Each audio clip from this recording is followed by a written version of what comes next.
سال آینده چه جور سالیه؟ امروز چندم بهمنی؟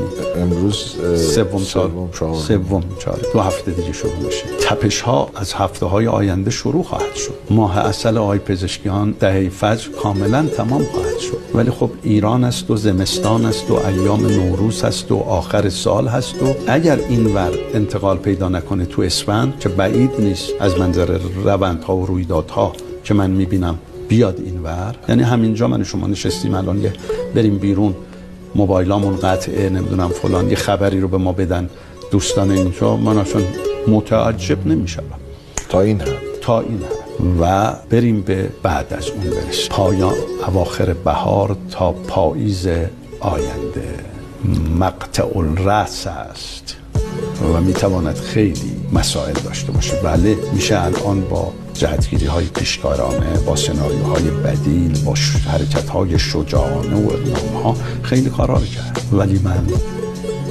نمیبینم. بسیاری از رستم ها و سهراب ها تیغ بر هم کشیدند و پهلوی هم دریدند.